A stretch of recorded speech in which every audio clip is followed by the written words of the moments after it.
Comme un peu partout au Québec, la frénésie entourant l'éclipse solaire s'est propagée ici en Abitibi-Témiscamingue. Et pour vivre l'événement, je me rends dans une classe de 6e année de l'école Les Explorateurs à Malartic. Qu'est-ce que tu as hâte de voir l'éclipse? Je trouve ça quand même une belle expérience de vie. Ça doit être assez spectaculaire. Faire vivre ce phénomène de manière sécuritaire à l'élève, voilà les mots d'ordre de Marie-Michel Servant, conseillère pédagogique en sciences et technologies. Les parents étaient contents de savoir que les élèves vont pouvoir le vivre à l'école, que ça allait être pédagogique aussi. On a rapidement préparé un info-éclipse, dans le fond, pour les enseignantes, enseignants de notre centre de service, pour s'assurer qu'il y ait l'information nécessaire, des idées d'activités. Entourés d'élèves curieux, enjoués et excités, les enseignants rencontrés jugeaient plus qu'essentiel de faire vivre ce moment à leur classe.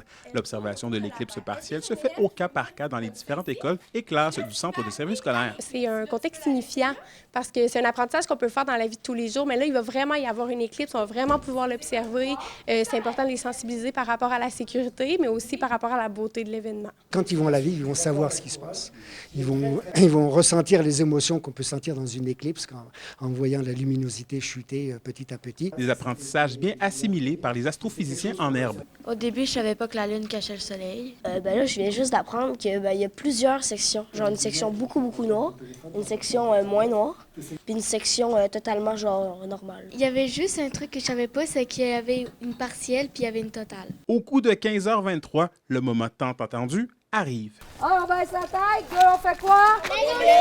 Super! Trois, on fait quoi? On regarde! Et c'est par groupe d'une dizaine d'élèves qu'ils vont pouvoir sortir à tour de rôle observer l'éclipse solaire. C'est sûr qu'on souhaite qu'ils s'en rappellent, qu'ils puissent en parler, l'expliquer, même après de l'avoir vécu. Je pense que ça le permet. Je pense juste à moi, je l'ai vécu tout petite. C'était pas total, mais je me rappelle encore d'avoir confectionné ma boîte à éclipse quand j'étais jeune. Un événement unique et inoubliable vécu par les élèves ici à l'École des Explorateurs, alors qu'on sait que la prochaine éclipse totale visible depuis le Québec n'arrivera qu'en 2106. Anthony Dallaire, RNC Nouvelles, Malartic.